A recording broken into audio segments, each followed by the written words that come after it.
What's up, everybody? My name is Galson Anthony, the best to ever do it, and another episode of the G to G podcast. Now, it seems these past few weeks, I have quite a few music artists here, particularly rappers. This one is quite fresh in the game, an aspiring audiologist, which has to do with the ears, aspiring mixing engineer, that has to do with the ears, and a rapper, which we use our ears to listen to. I'm talking about Kane Keed. How you doing, brother? I'm all good, man. Thank you so much for having me, bro. It's a pleasure having you here. Let's just start as a rising star. How did you come up with the name Kane Keed? I think I've received that question plenty of times, and I just say the same thing all the time. I don't know how it came about. I know Kane would be probably Cain and Abel, but it's spelled differently. Keed? Keed is obviously like kid, but like more... It's more, I don't know, how can I put it? It's more modernized. Yeah, so like obviously with the adding of the E into kid. I don't want to be called a kid in 30 years. So obviously saying Keed is very, what does that mean? That kind of sounds like Nasty C from Nasty Cat. Just like you kind of going to end up calling him Cat. Okay. In 2 years' time, yeah. Okay. Let's walk your journey. You're from Tembisa. Yes. Right? And that's around the way from here, as a matter of fact, right? And here's a Tembisa kid who's 22 at this stage. Going on 23? No, I'm going on to 22. Going on 22, yeah. Damn. So you just turned 22 and you're from Tembisa and you decided to rap in the traditional style. You use traditional beats. You use the lyricism way of going through lyrics. What hit you? I wouldn't say anything hit me. I've just been a fan of the culture. I've been just like a fan of hip-hop for the longest time. So it wasn't an idea to just gravitate towards traditional ways of doing this hip-hop thing. I need you to like paint a picture for me. Here's why. Now, the traditional hip-hop you're doing has been gone for at least 15 to 20 years. Right. You were 20 years old. It feels like an older brother, your pop just said, you gonna listen to rap music? And he played Big Daddy Kane, he played Rakim, he played Nas, and says, you gonna listen to this. And then you ended up rapping in that style. I don't know, how did it come about? Because if you were rapping more like T.I., which is also pre your time, or somebody who's more recent, I don't even know the younger dudes now how to understand. Yeah. It just doesn't quite make sense to me how you decided or how you found yourself in that place rapping the way you do. I don't lie, yeah. As I'm saying, I was a fan of the whole hip-hop space, you know what I'm saying? Like, the people from the golden era of hip-hop, I've been a fan of them. Mostly Method Man, you know what I mean, Redman. Just like that whole space of rap, I've always gravitated towards it as a kid, you know what I'm saying? So it wasn't very difficult for me to just transition into that.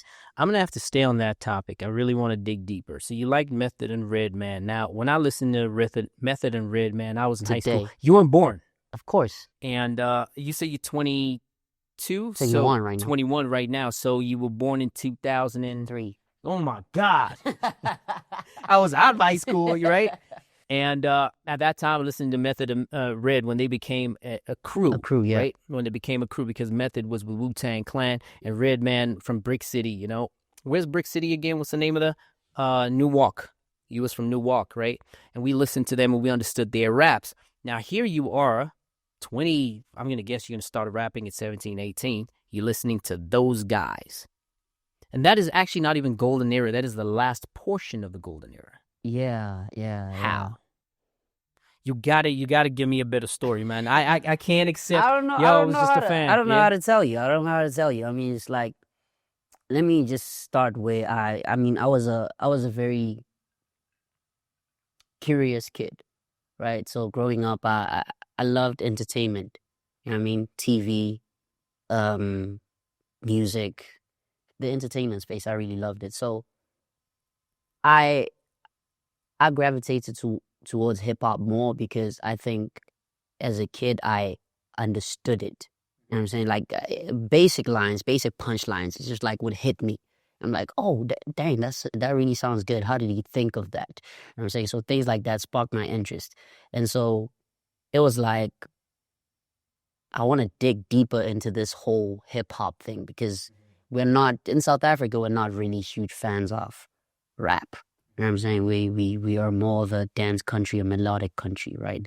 So South Africans South dance, all right. Africans, yeah. I mean, if I land anywhere in Africa, it's like, where you staying, South Africa? Oh my God, you know how to dance? You know this move? Exactly, Like, exactly. I don't think I inherited those moves. That's true. But and then let's take it to the South African context versus you, right? So Yeah. you got interested into the culture as a whole. You sound very East Coast, right? Any East Coast, if not the actual coast on the East side, right? Which East side? The entire East side, from the DCs to the you're Boston, saying the right? American East side. There's nothing okay. wrong with that, right? A lot of the American South African artists have taken a massive page out of that, and they just made it South Africanized it. There's nothing wrong with that at all. And you were listening to Method, and Method is New York. He's from Staten. He's from Staten Island. Yeah. I think he's from Staten Island, right? And so a Red Man is the other people that kind of influenced it. Because if I listen to you more, I would tilt you more to the Raekwons. I'd tilt you more to a little bit of Lupe. If Lupe Fiasco. Yes, Lupe, I was right? a very huge Lupe Fiasco fan in high school. Right. Yeah. Because I'm looking at your style of writing, right? Raekwon, Lupe. I wouldn't say Ghostface. I think that's a little too far. Yeah, right? It's really too far. That kind of style. Who did you listen to? And I mean a little bit of Nas, maybe. Maybe a little bit of AZ. I don't know if you know AZ. Most people don't know who AZ is, right? It sounds like more or less that style. Like, did you go into like a vortex of those type of artists, and then you're like, that's the page I'm gonna run? I think yes. You know what I mean? I feel like there was a lot of artists, man, that I've ran through past, but like it was just a lot of artists that I picked. It's like getting inspiration from each one of them, and Lupe Fiasco playing a huge role with his album. I think it's the 2018 one, but yeah, that project really showed me that you can say what you want to say in a very creative way. You know what I'm saying? So I think I picked up a lot of dipped into the pen through that project, because Lupe is a very he's an introspective artist. Yeah, he's a very mindful writer. Right. You know what I'm saying? So he pays attention to each and every syllable that he strings together. So yeah, man, I think I took a lot of my inspiration from artists like that. And during that period, I did my best to revert back to the people that came before him, which obviously were the Big Daddy Kanes. That's actually like 2 generations before him. Yeah, 2 generations before. So I tried to understand where it came from. So that's why I'm saying that I've been a fan of it, because I studied it. You know what I'm saying? Like, I did my best to understand the origins of the whole thing, because I've studied each and every generation. I picked my favorite from each generation. So that's why. Let's bring that to South African context. Here is a young boy from Tembisa, probably still in his teenagers, and he decided, instead of going with the trendy stuff, he goes backwards, right? And if you actually know about this, 20 years ago, around the time you were born, South African hip-hop started getting its legs. It started running, right? Yeah. I had Sugar Smacks on that seat yesterday, and I was giving him the credit because I've known him for 22 years. Yeah, I've known him for 22 years, and we spoke about how a lot of the credit is not given to him amongst a few other people for actually, nurturing hip-hop as is.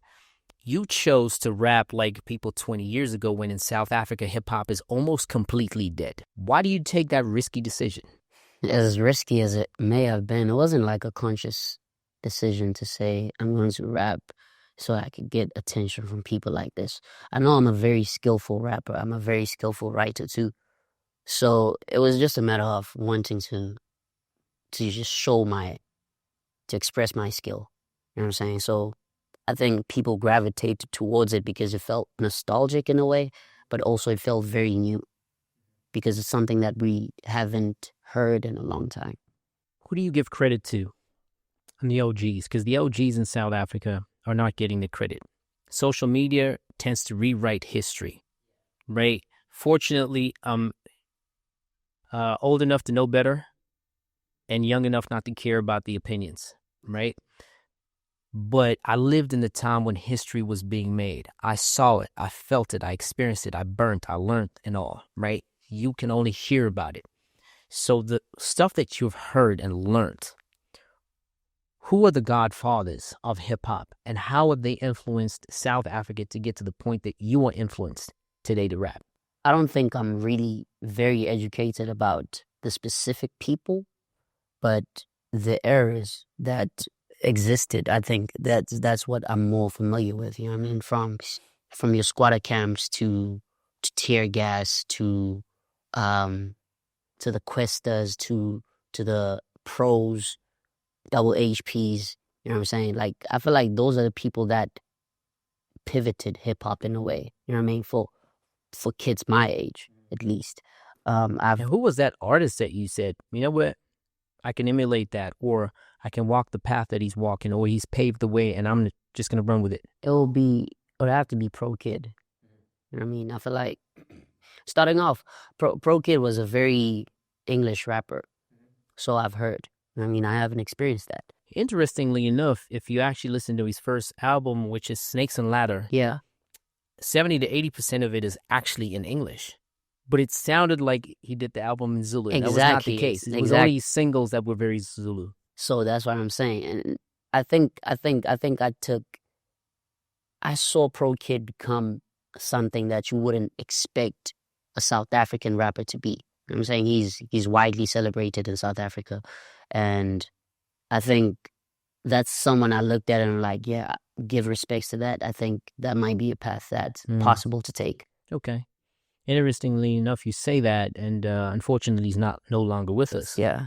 However, although you say that you liked and envisioned yourself more like Pro Kid, at that time, he had a competitor called Proverb, right? Oh, yeah. There was a point that went head on as far as the pros are concerned, and Proverb didn't quite blow up. I think it's his 20th anniversary for his album now, right? It was just released on March 4th. As a matter of fact, there's a bar in there. There's a bar that says, March 4th. Why I released this because I'm March 4th. Right. Right. And you would fall more to his category than Pro Kid. Yeah. Why is it that you left him out and you went with Pro Kid? I think I got introduced to most of these people very late. You know what I'm saying? Like with Proverb, I knew him as a rapper. I think the most memorable moment of me just experiencing Proverb's rapping was in Now or Never with DJ Switch, right? But other than that, I think most of his art got lost in what was.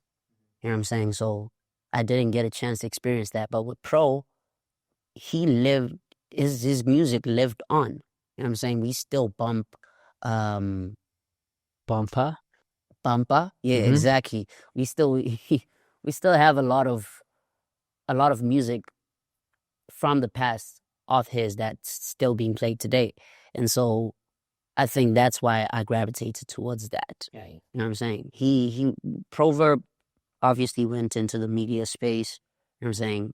I don't know if he stopped rapping, but he kind of gravitated towards that side because hip-hop was experiencing a shift. It makes sense. Well, look, he was always in that space. I remember working a couple of times with him in the Idols, when it was back, it was on TV. This is at least a decade and a half ago. So he was always in that space. You know, he tried to be as diverse as possible. Unfortunately, he was not received well, but he was not taken as a South African crown because he did his music completely in English and it was highly technical. Yeah, and exactly what I'm saying. There's this song, the writers. Please remind me the writers. I don't know the song you're talking about. Yeah, but that's his song where he talks about how he loves to write, and it was very technical, right? It wouldn't be easy to consume as a normal listener of music in South Africa in this context, and so that's why I think people didn't receive him very much because he was very technical with it. Let's talk about your come up. Yeah. Now, this is how I know Kane Keed. Young fella on the internet, I'm liking him. I'm like, you know what? Actually, at the time, I was trying to revive my record label. And I was like, you know what? Should I call this kid over and sign this kid and see what we can do. Yeah. We spoke for a short while, then you decided not to respond any longer. So I'm like, kids these days. These goddamn kids. And then what happens, probably like 2-3 months later, there's like a extra hype. I think Shaquille O'Neal kind of like said something about you. Yeah. And there was quite a few other people.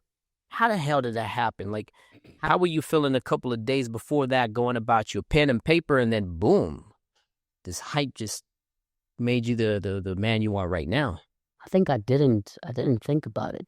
You know what I mean? I didn't have premeditated thoughts about, okay, this is what I'm going to do to get attention from this, and this is how it's going to move. It wasn't nothing like that. I just did what I always did, what I can do best, which is rapping and writing. And so when I posted that video, I didn't expect it to reach Benny the Butcher. Obviously that video being the freestyle on his beat. Gosh, why am I forgetting a lot of stuff? You forget names. Yeah, You're too young to be forgetting. Rubber Bands and Weight. That's a song of his, right?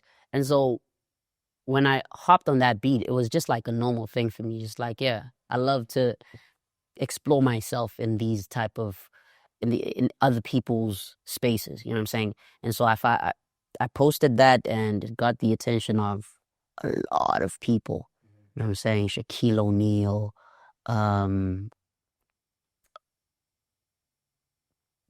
Timbaland, Alchemist, Benny himself. You know what I mean? A lot of people saw that video, and they gravitated towards it. Did you know who Alchemist was before that moment? Yeah, I did. Okay. I did. He's a very amazing producer and rapper. And so I think not a lot of people know that he's a rapper, but even I did not know he raps. He does. And I know him like since the 90s. Imagine. Mm-hmm. So that's what I'm saying. That's what I'm saying. So it's like, I didn't expect that. It just happened. At that moment, I mean, the feeling must be great. The opportunities came out of it. Did Timbaland call? Yeah, I got on a call actually with Timbaland, and we was like discussing it. He's like, yeah, bro, very soon we have to work. And that was so euphoric. Felt very amazing. I didn't in my life think that would ever happen, because that's not the type of attention that I've received from the industry this side. You know what I'm saying? To see someone as big as Timbaland, who's been doing this for over 20 years. 3 decades. Imagine. For someone like him, he's like, yo, hit me up right now. Let's get on the call. So what stopped you from getting onto the first plane or getting your visa stamped and being out? How would I? Because I'm not in that position. No, I'm talking about Timbaland. Why didn't he organize it? Or it was just a conversation he had and he did not pull through with it? It was a conversation that we had. I think we both just got busy with other stuff, and we didn't follow through on it, but it's still something that's on the table. Hold up. We both got busy with other stuff? Yeah. Maybe Timbaland can be busy with other stuff. You can't be busy for him. I know, but like I didn't necessarily prioritize it as much, because I knew that there was a lot more that I needed to do for myself. You know what I'm saying? Rather than just saying, okay, I got a call from Timbaland, let me cling on to that.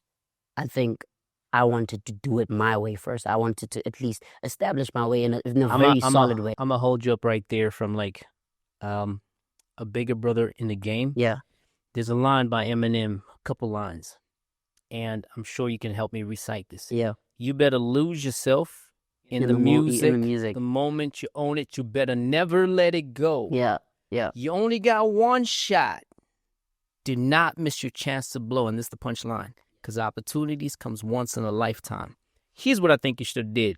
You should have said, Tim, I'm probably 2 to 3 weeks away from a visa. Yeah. I can hop onto a plane.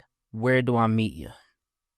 And he tells you the place, the time. Yeah. And you leave it in the hands of the rest of the people that are capable of handling you.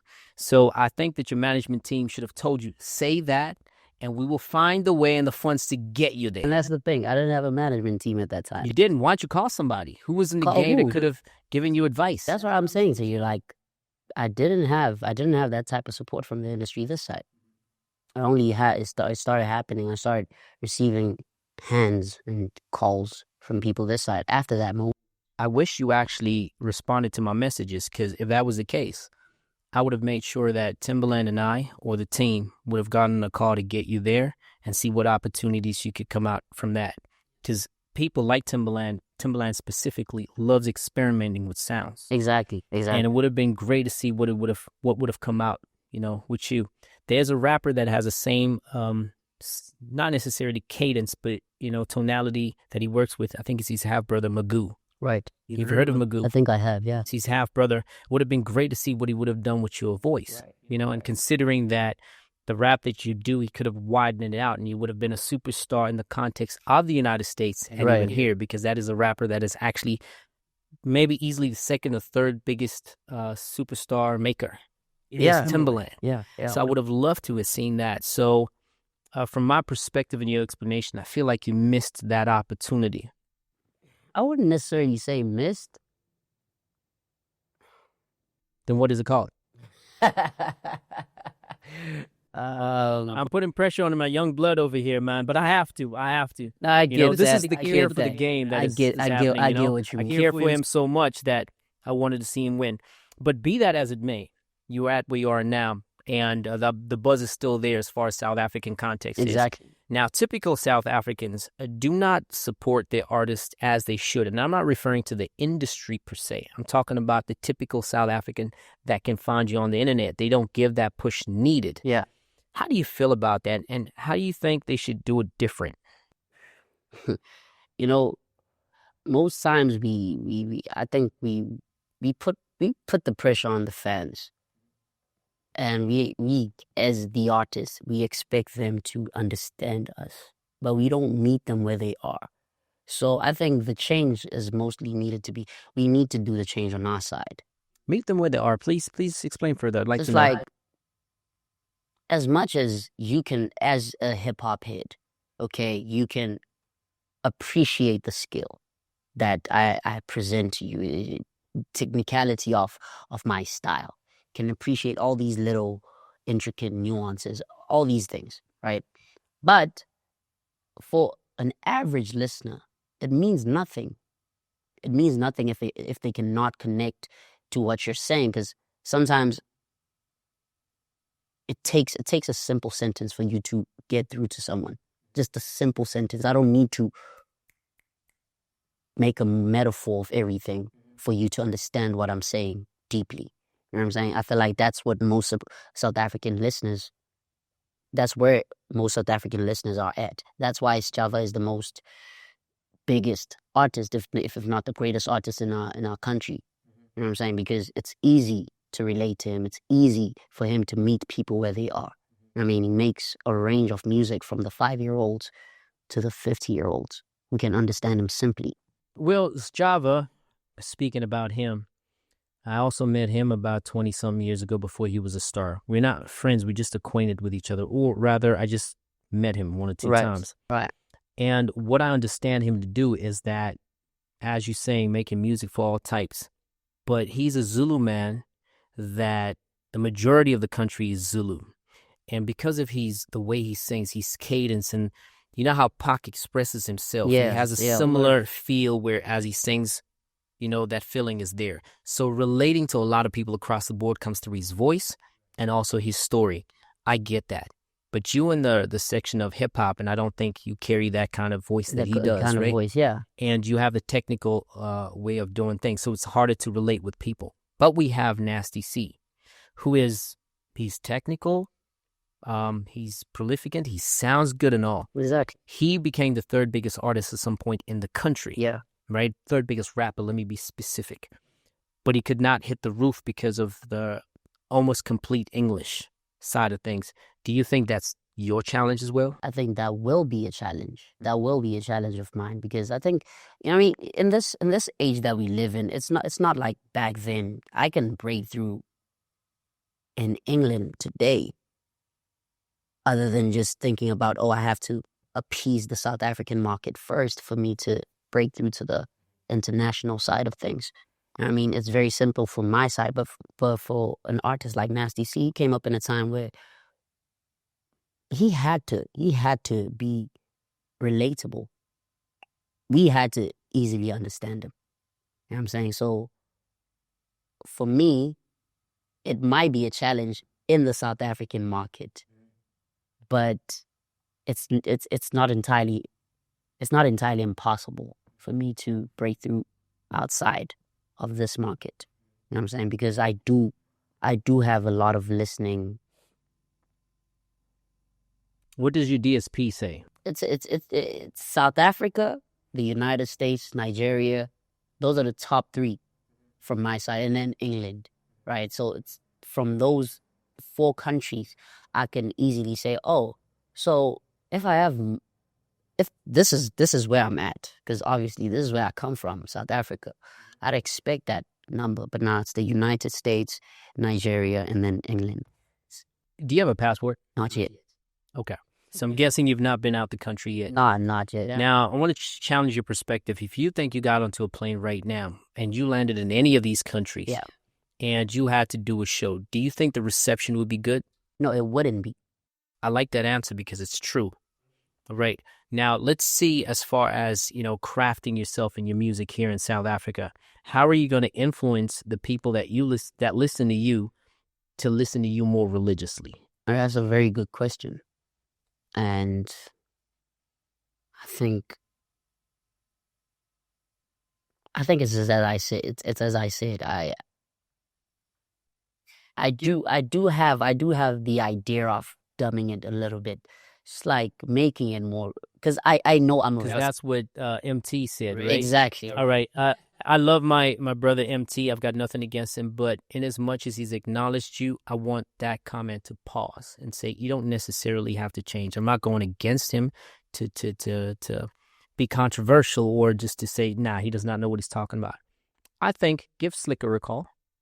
Give Sugar Smacks a call. Yeah. Give some of these OGs a call. Give Stogie T a call. Yeah. And ask them, it's like, I want to get in. And here are my challenges. They'll break down to you their challenges they had at that time. And they can show you a way in. As actual rappers in the game. Yeah. I think give them a call. If you want some numbers, I can hook you up. I hear you. I mean, I've spoken to Slicker a couple times. And OG was like, yeah, bro, just keep on doing what you're doing, man. I love what you're doing. It's amazing.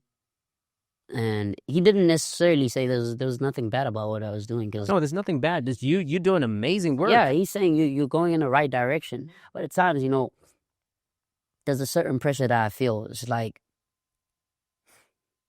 I could get there twice as fast if I just switched. You know what I'm saying? I could do it quicker if I just calm down a little bit with the technicality of everything. Let's paint a picture for you. Yeah. An artist named J. Cole. When he came out, he blew up. He had a lot of songs, Friday Night Lights, right? And a couple of those type of songs. He had a hectic buzz. But his blow came from Who Dat? Yeah. That was a hyper technical song. Was it? Word for word, bar for bar, it was wild. But the way he translated that into making it softer for the people to listen, from the beat to the creativity of the music, he blew up from that. Then he tried to go softer with Can't Get Enough. Yeah. Right. I don't think that was received well because it sounded like he was going too soft. So there's a limit of how soft you can go and they will accept you. You are who you are as an artist, right? Try to find that fine line where people are like, you know what? Although I'm not into the technical side of rap, I can listen to this. Find that song. That's exactly the pocket that I'm trying to find. Right. You know what I'm saying? Because as much as Who Dat was hot back then, the sonics have changed. You know what I'm saying? These days, it's easier for someone to just gravitate towards your song because of a beat.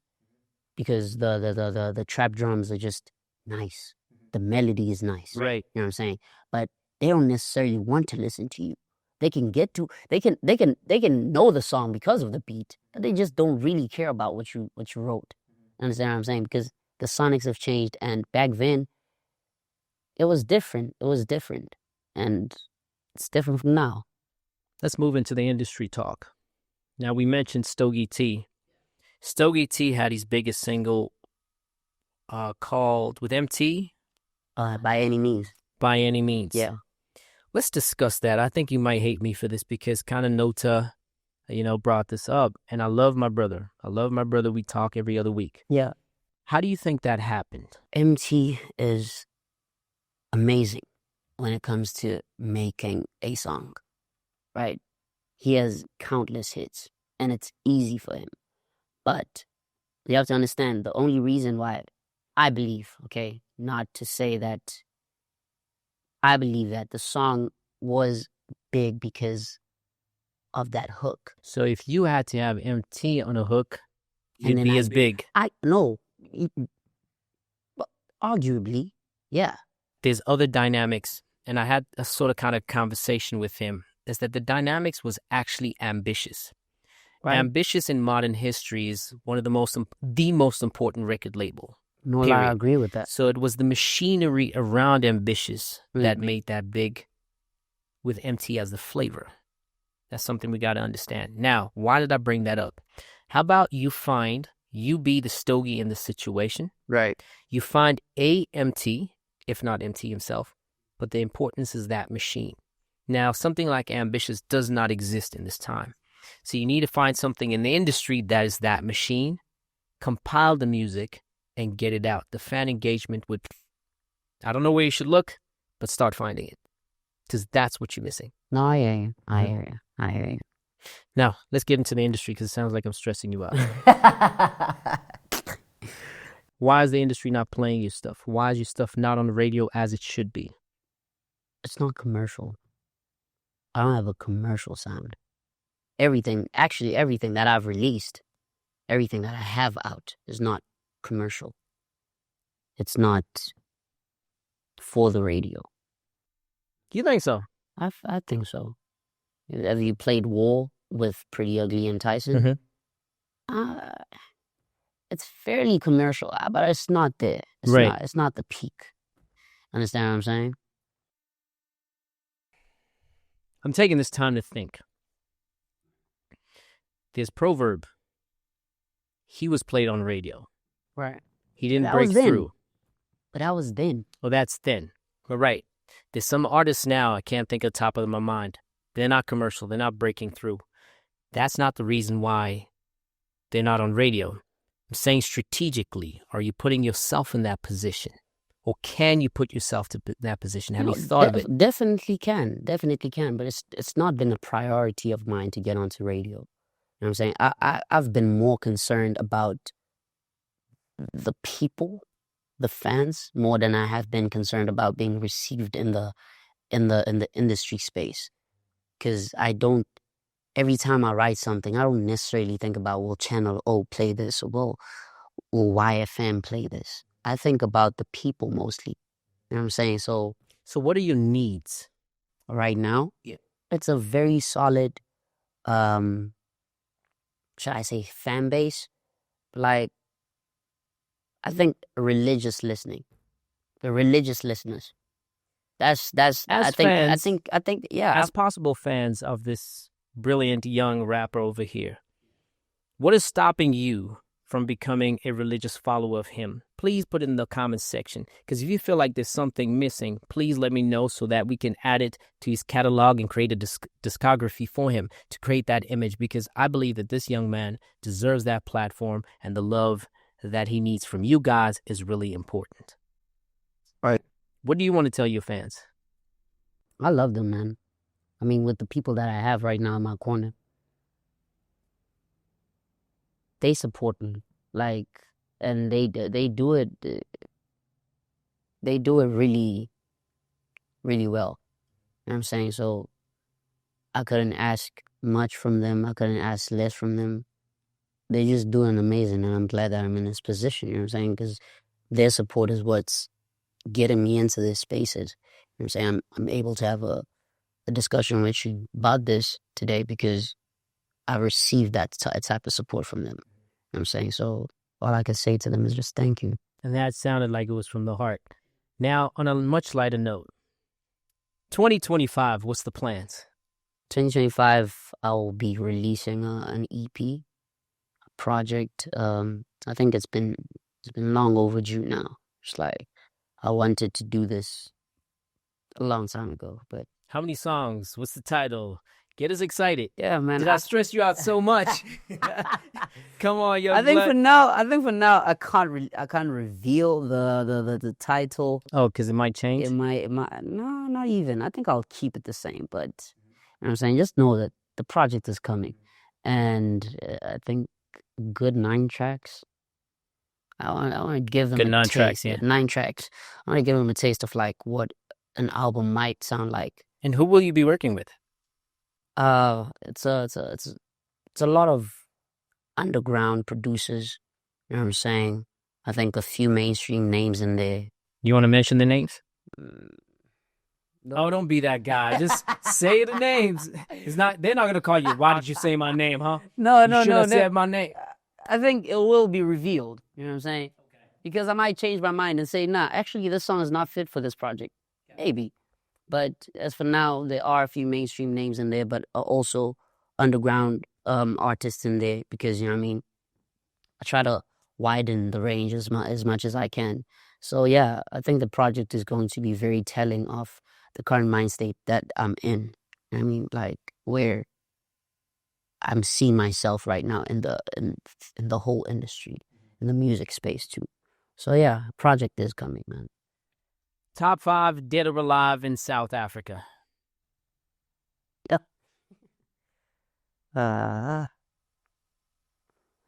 5 is a very those are limited spaces. This Top 5 dead or alive.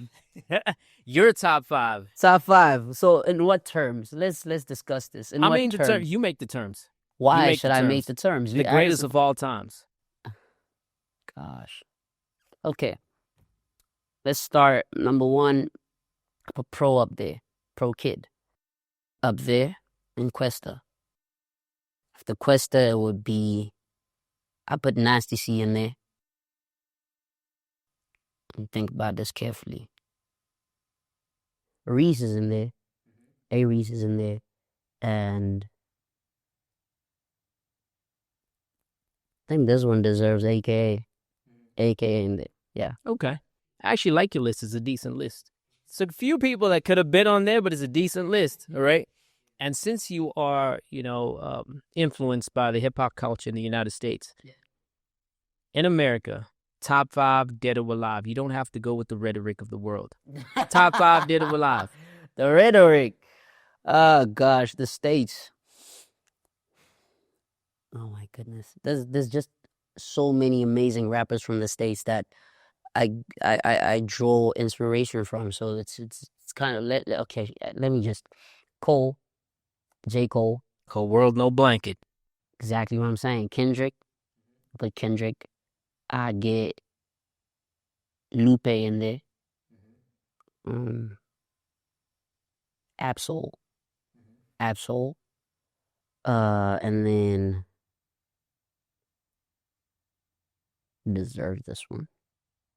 King Los.